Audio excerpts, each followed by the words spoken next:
Hello everyone. Today we will do Kailash Chandra Volume-01 Transcription-11 at 80 WPM. The dictation will begin in 5 seconds. 5, 4, 3, 2, 1, start.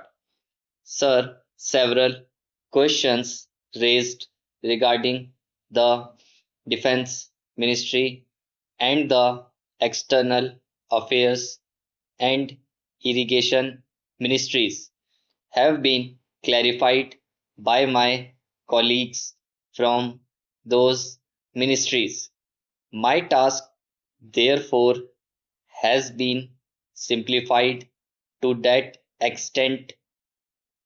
Before I go to the questions, financial and economic, raised by several honorable members, I should like to clarify one or two points which are more administrative than economic or financial.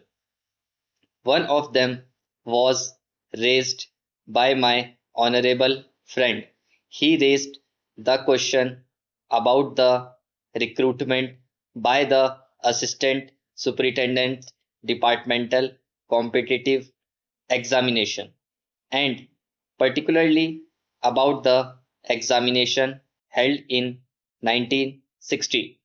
He said that about rupees 6 lakhs were spent for the 1960 examination, and later it was declared that no vacancies were available.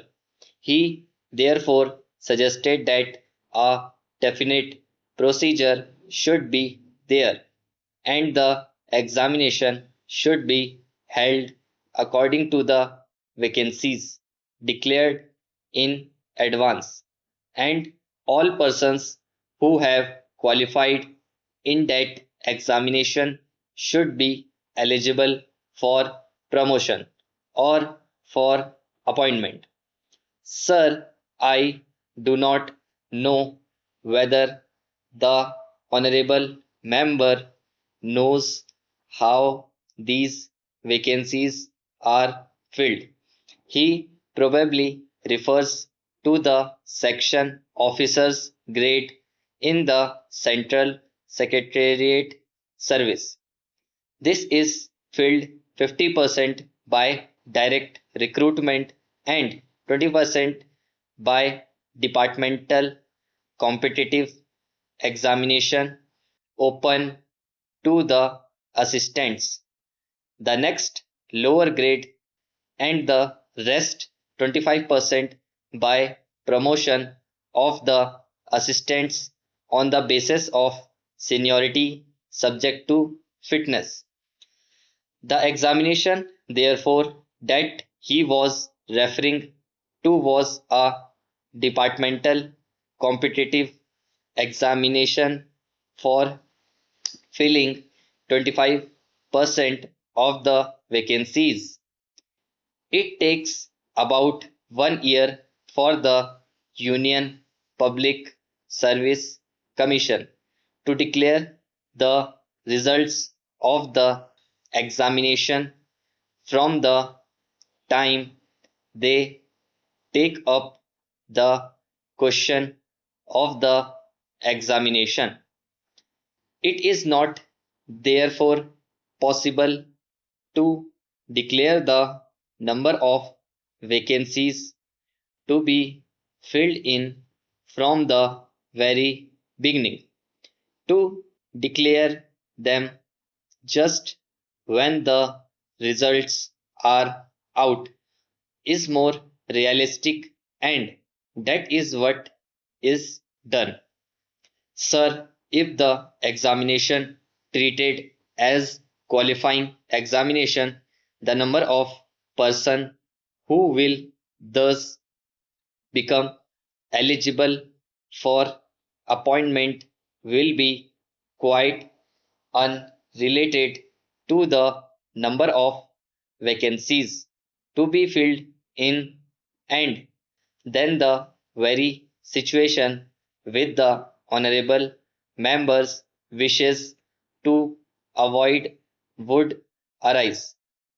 It would not then be possible to hold any of the examinations at regular intervals, and promotions against this quota would become very fitful. The honorable member also suggested that the rules for recruitment and promotion, etc., should be uniform for all ministries, whether participating in the Central Secretariat Service Scheme or not. It must be, and this is so except for the Ministry of External Affairs and the Railways. These have different rules, but these rules are very much similar, and there is not much difference. But because these persons are recruited for different purposes and by different agencies, they are separate. Therefore, his purpose in saying that there should be uniformity is almost carried out. The only difference is that the Ministry of Home Affairs does not control the services in these two ministries. Then, sir, questions were raised about backward areas and the backward states, and also about the city of Calcutta. If the budget is properly scrutinized, it would be found that assistance is provided for the states, particularly the backward states, and the Finance Commission, which assesses the overall requirements of the states, take this into consideration and makes its recommendations, which are carried out every time the Finance Commission's recommendations are received, and they are received periodically according to the Constitution. Sir, I would like to give the total amount paid to the state on this account. The main objective of planning is to create conditions in which living standards are raised in a sufficiently reasonable level, and all citizens are given full and equal opportunity for growth and service. The plans seek to provide a balanced emphasis on increase in production and employment.